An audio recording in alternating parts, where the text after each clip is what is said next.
Allah Azza wa Jalla nous dit dans le Coran, qu'y a-t-il de plus injuste? Le plus injuste. C'est-à-dire, il n'y a pas plus injuste que ce qui va être cité. De celui qui va empêcher que dans la maison d'Allah Azza wa Jalla, le nom d'Allah soit mentionné. Il va empêcher que le nom d'Allah Azza wa Jalla soit mentionné. Et en empêchant que le nom d'Allah soit mentionné dans la maison d'Allah Azza wa Jalla, il est en train de la détruire. Pas détruire les briques. Si dans la mosquée, le nom d'Allah Azza wa Jalla n'y est pas mentionné comme Allah Azza wa Jalla veut, on est en train de la détruire de l'intérieur. On détruit son âme. Ce lieu, il a été édifié pour que le nom d'Allah seul soit mentionné. Ces gens-là, ils devaient rentrer. Ce qui était attendu d'eux quand ils rentrent dans la maison d'Allah Azza wa Jalla, ils devaient rentrer dans un état de crainte. Et donc parce qu'ils ne sont pas rentrés avec cet état de crainte, et au lieu que le nom d'Allah seul soit mentionné, et ils ont fait de ce lieu un lieu, au lieu de parler d'Allah Azza wa Jalla et de sa religion, l'âme de la mosquée est devenue mondaine. Lahum fi dunya khizi.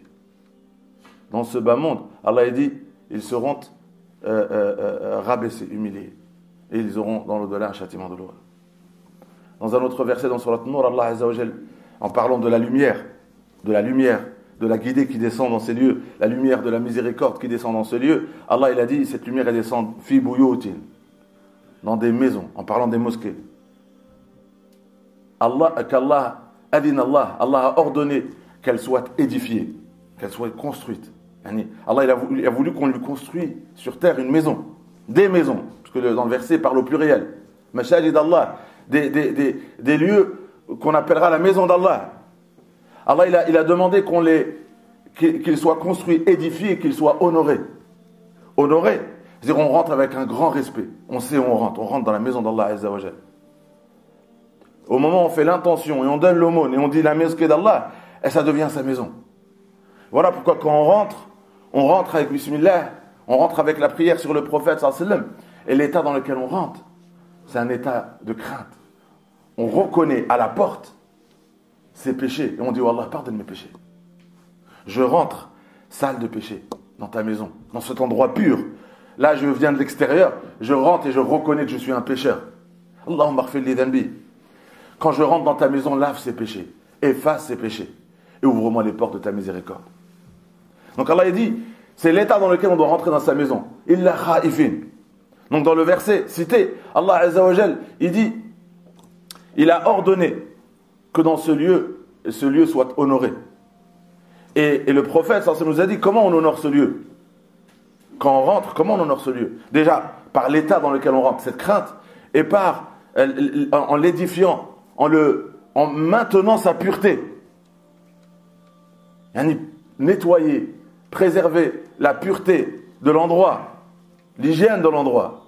Ça fait partie du verset où Allah Azza wa Jalla a dit Ibrahim alayhi salam, quand il lui a demandé de construire la première mosquée, le Kaaba, avec son fils Ismaïl, quand il est en train de la construire, il a dit Tahira. Maintenez la pureté de ce lieu, afin d'accueillir, c'est ma maison, maintenez sa pureté, afin d'y accueillir Ta'ifin, wal hakifin, ceux qui vont venir faire le tawaf, ceux qui vont venir faire une retraite spirituelle, wal ruk'i sujud, ceux qui vont venir s'incliner, se prosterner devant moi.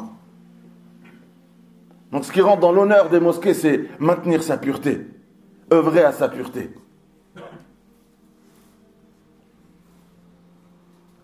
Qui rentre dans cette mosquée? Le nom d'Allah est glorifié jour et nuit par des hommes, des femmes, qui rien ne les a distraits, ni le commerce, ni le gain. Et ils sont rentrés. Pourquoi ils sont venus? Pourquoi rien ne les a distraits? Parce qu'ils redoutent, ils craignent le jour où les cœurs et les regards seront bouleversés par la crainte. Quand on sera ressuscité le jour du jugement, on sera tous bouleversés. On sera bouleversé parce qu'on ne sait pas. Est-ce qu'on sera sauvé ou est-ce qu'on sera perdu? Allah Azza wa Jalla dit, ceux qui rentrent dans ces mosquées pour mentionner son nom, pour y établir la prière, pour y donner zakat et pour le craindre, parce que cette crainte, elle va les pousser à œuvrer de la meilleure des façons. Celui qui craint le jour du jugement, parce qu'il craint le jour où les regards et les cœurs seront bouleversés. Celui qui craint Allah, il va faire quoi? Il va œuvrer dans le bien. Allah, il va donc, par cette crainte, les récompenser de la meilleure des récompenses, et il va leur donner plus que ce qu'ils méritent. Voilà pourquoi le prophète sallallahu alayhi wa sallam dit, celui qui rentre dans la mosquée et qui sort, Allah lui réserve une table. Nuzoulan, c'est la table qu'on pose quand quelqu'un rentre chez nous. Nous, dans la langue arabe, c'est quand quelqu'un rentre chez toi, la table que tu lui poses à l'invité, une table garnie. Allah il dit, à chaque fois que vous venez dans ma maison, chaque fois que vous êtes rentré, vous m'avez visité, c'est un droit sur celui qui est visité. Allah de faire un acte de générosité envers celui qui l'a visité. Donc dans le monde invisible, là on est rentré, Allah il nous a préparé une table, il nous a préparé un festin. Mais pour chaque fois on est rentré.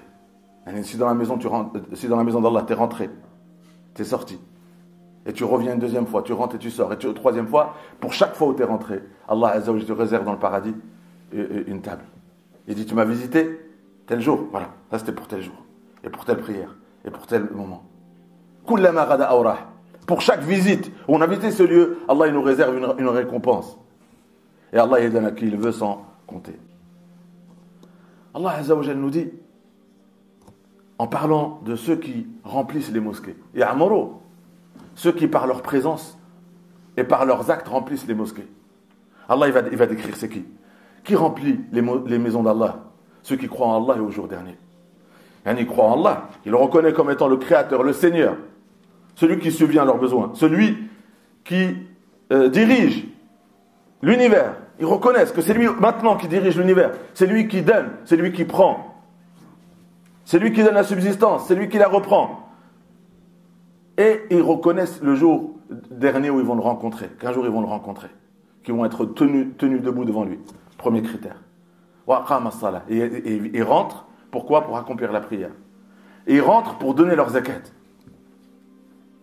Et la quatrième, le quatrième critère de ceux qui rentrent dans les mosquées, ils ne craignent et redoutent qu'Allah. Maintenant, la différence entre le mot peur et le mot crainte, c'est que la peur, elle est souvent utilisée par rapport au jour dernier.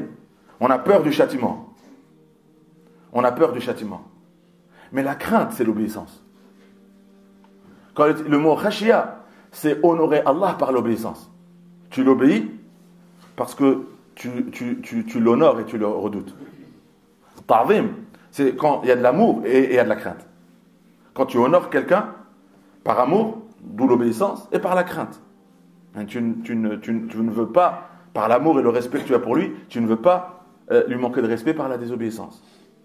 Donc Allah a dit, ils ne craignent et redoutent qu'Allah. Pourquoi il a dit qu'Allah? Dans le Coran, il nous reproche que le khashia, la crainte, elle est exclusive, fait partie de notre unicité, de notre tawhid. Elle est réservée qu'à Allah, la crainte. Allah, il a reproché la crainte des hommes, qu'un homme craigne un homme. Un humain craigne un humain. Ça, c'est un reproche. Yakhshawna an-nas ka khashyatillah. Ils craignent les hommes de la manière dont ils sont censés craindre Allah. Ou même pire, ils les craignent beaucoup plus. Tu ne peux pas craindre ton semblable. Parce que la crainte, c'est parce qu'il est redoutable. La crainte, on a dit, fiha ta'zim, tu le crains parce qu'il est redoutable. Donc Allah il dit, pourquoi vous craignez les hommes? Un être humain, il a quoi de redoutable par rapport à toi? Donc il est pas azim, c'est ton semblable. Donc il n'est pas redoutable. Donc pourquoi tu le crains? Pourquoi tu lui obéis? Pourquoi tu l'obéis? Dans un autre verset, Allah il pose la question, vous les craignez? Le seul qui est digne d'être redouté et craint, c'est moi. Il pose la question, tu crains ton semblable, vous les craignez? أحق أن تخشوه. Allah est le seul qui est digne et qui mérite d'être redouté. Ben là, c'est ce qu'il nous dit. Ben ceux qui remplissent ce lieu-là, ils sont là parce qu'ils ne craignent que Allah. Et rien ne peut les distraire, rien ne peut les éloigner. Ils rentrent parce qu'ils le connaissent. La dernière fois, il y avait la même exclusivité. Ne crains Allah que ceux qui le connaissent.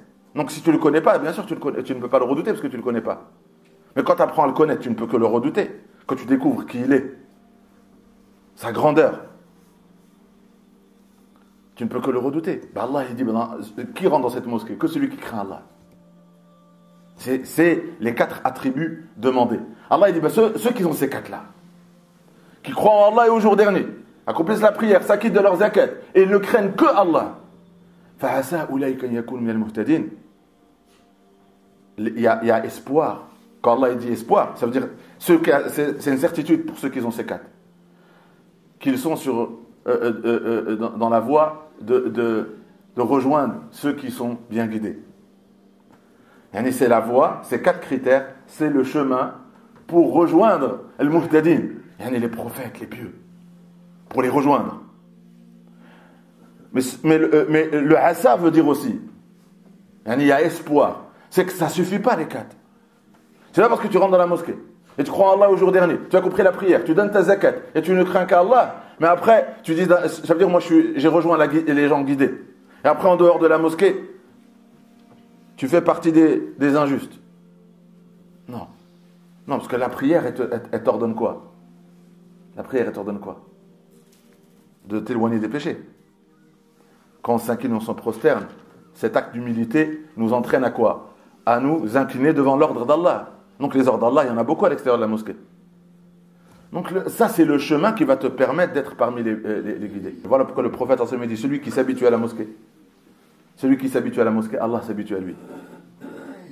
Celui qui s'habitue à rentrer dans la maison d'Allah, venir chez Allah, eh bien Allah il va s'habituer à lui. Le prophète en dit, quand vous voyez quelqu'un qui a l'habitude d'être dans la mosquée, qui est en lien avec la mosquée, soyez des témoins pour lui qu'il a la foi.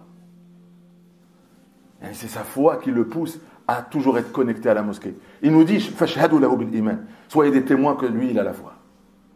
Parce que c'est cette foi qui l'a attaché à la mosquée, qui fait qu'il est alifa, c'est quoi? Toujours dans la mosquée. Il est toujours dans la mosquée.